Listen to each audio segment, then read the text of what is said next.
ቮልካን ከባለቤቱ አስቸኳይ የጭንቀት ጥሪ ደርሶት በፍጥነት ወደ ቤቱ ይሮጣል።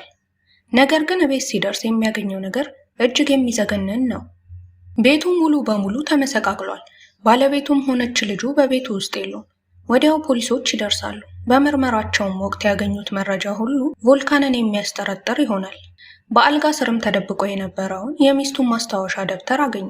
ይህ ማስታወሻ ደብተር ለዓመታት የደረሰባትን የቤት ውስጥ ጥቃትና ከእሱ ለመፋታት ያደረገችው ተስፋ አስቆራጭ ሙከራ በዝርዝር የሚገልጽ ነበር። በዚህም ምክንያት የፖሊስ አዛዡ ቮልካንን ለጥያቄ እንዲቀርብ አስጠራው። በተጨማሪም በክስተቱ ቦታ ላይ የዲሪንን ስልክ ያገኙ ሲሆን ስልኩም አንድ የተለየ የጽሑፍ መልእክት እንደያዘ አይተዋል። ባለስልጣናቱ እሷን እንደሚገላት የሚይዝት የጽሑፍ መልእክት ያገኙ ሲሆን የላኪው ስም ደግሞ የራሷ ባለቤት የሆነው ቮልካን እንደሆነ ተረጋግጧል። ቮልካን መልእክቱን ሲመለከት በከፍተኛ ድንጋጤና ባለማመን ስሜት ውስጥ ሆኖ ራሱን መከላከል የጀመረ ሲሆን እንዲህ አይነት መልእክት ስለመላኩ ምንም አይነት ትውስታ እንደሌለው በጽኑ ይከራከራል። የፖሊስ አለቃው ግን አንድ የጽሑፍ መልእክት ብቻውን እንደ ጠንካራ ማስረጃ ሊቆጠር እንደማይችል በመረዳቱ ለጊዜው ቮልካንን በነፃ እንዲሄድ ይፈቅድለታል። ነገር ግን ብዙም ሳይቆይ የቮልካንን መኪና ራቅ ባለ ቦታ ላይ ያገኙታል። መርማሪዎቹ በውስጡ የዲሪንን ፀጉርና የደም ፍንጮች እንዳሉ ያሳያሉ። ተጨማሪ ምርመራ ሲያደርጉ ጥንዶቹ በቅርብ ጊዜ ከፍተኛ ግጭት ውስጥ እንደነበሩና በተደጋጋሚ ይከራከሩ እንደነበረ ያገኙት መረጃ ያሳያል። የቤት ሰራተኛዋ እንዲሁም እንዲህ ስትል ትናገራለች። ዲሪን አንድ ቀን በመታጠቢያ ውስጥ በደም ተጨማልቃ ተቀምጣ እንዳየቻት ትናገራለች። በኋላም ፖሊስ ኮሚሽነር የሆነው የዲሪን አጎት ስለ ሁኔታው ይሰማል። እሱም ወዲያውኑ ቮልካንን ለተጨማሪ ምርመራ በአዳር ወደ ጣቢያ ያመጣዋል። ይህም የሆነው ሁሉንም ግልጽና ጠንካራ ማስረጃዎች ካየ በኋላ ነበር። ቮልካን ራሱን ለማስረዳት ሲሞክር ስሜታዊ ይሆናል። የእሱንም ቅንነት በማየት ኮሚሽነሩ የሆነ ነገር ትክክል እንዳልሆነ ማሰብ ይጀምራል። እንዲሁም አንድ ሰው ሆን ብሎ ቮልካንን እንደ ገዳይ አድርጎ በሴራ እየጠመደው ሊሆን እንደሚችል ይጠራጠራል። በዚህ መሃል ከንቲባው ጋዜጣዊ መግለጫ ይሰጣሉ። ልጃቸውን ለሚያገኝ ሰው $1 ሚሊዮን ሽልማት ያቀርባሉ። ጊዜ እያለፈ ሲሄድ ብዙ ሰዎች ፍንጮችን ይዘው መቅረብ ይጀምራሉ።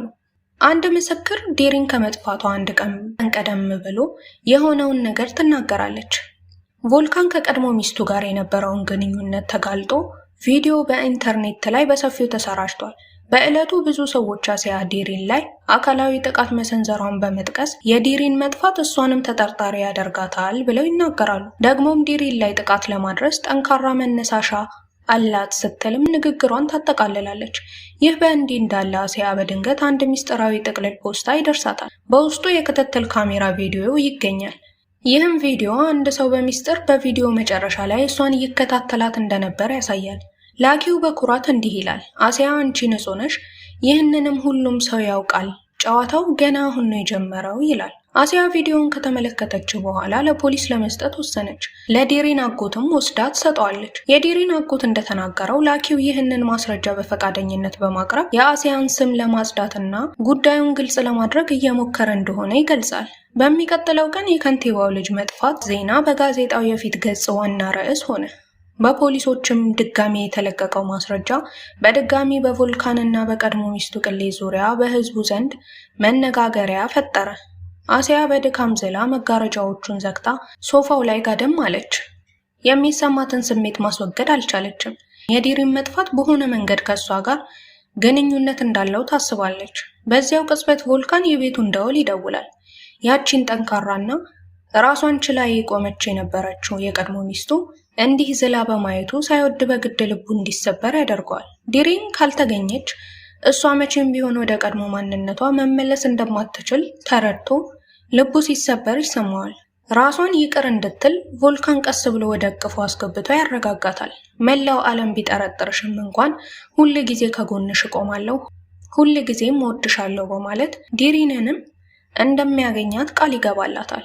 እነሱ ግን የማያውቁት ነገር በዚሁ ቅጽበት ዲሪን አቅራቢያቸው ባለ አንድ ትንሽ ክፍል ውስጥ ታስራ የእነሱን ውይይት እያዳመጠች መሆኑን ነው። እያንዳንዱን ቃል ትሰማ ነበር። ውድ ተከታታዮቼ ስለምትከታተሉኝ አመሰግናለሁ። ስራዬን ከወደዳችሁት ሰብስክራይብ በማድረግ አበረታቱኝ።